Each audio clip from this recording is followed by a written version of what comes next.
So you have this kind of moral panic, kind of coming on the scene as there's a lot of fear of, a lot of it, I'm sure, genuine. But then it kind of, gets picked up by the press and gets kind of distorted and starts to become a kind of political tool. So then if we move to this is kind of the first half of the 60s, right, when there's no legislation around LSD. But then if we move to the kind of second half, perhaps you could tell us a bit about how LSD actually came to be prohibited. Yeah. Once Congress became aware of what was going on, they decided to act on it like they do, and they passed what was known as the Drug Abuse Control Amendments in July of 1965. I call it DACA for short, even though there's another piece of legislation which has the same acronym.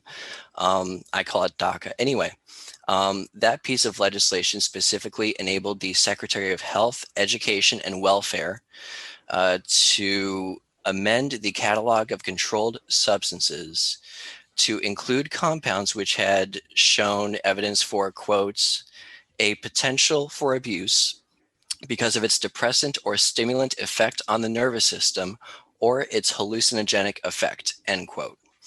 Now, at the time, there weren't any specific substances enumerated within the legislation, so it just stood as was.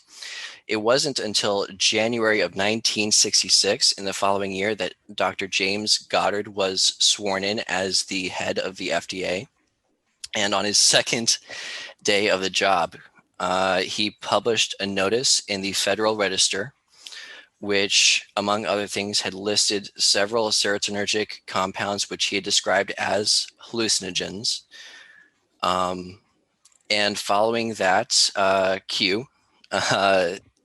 Secretary of Health, Education, and Welfare, John Gardner, had added not only LSD, but the entheogens peyote, mescaline, psilocybin, bufotenin, and DMT, among others. I believe also ibogaine, to the catalog of controlled substances.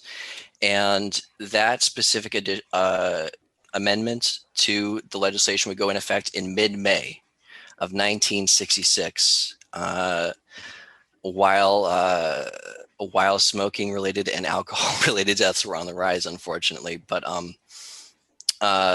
it's interesting at the time because that was the first federal law which prohibited the possession of LSD by unqualified researchers and the general population.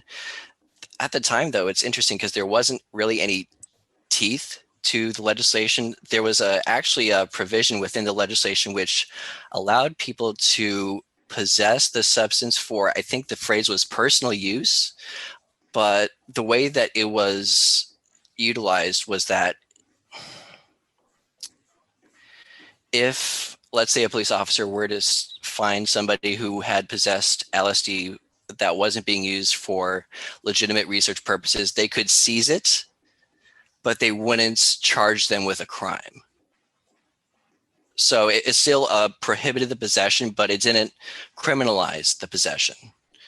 That didn't really happen until the Controlled Substances Act in 1970. That was drafted by Nixon's legal aides in 1969, reviewed by Congress, but we'll talk more about that once we talk about Nixon.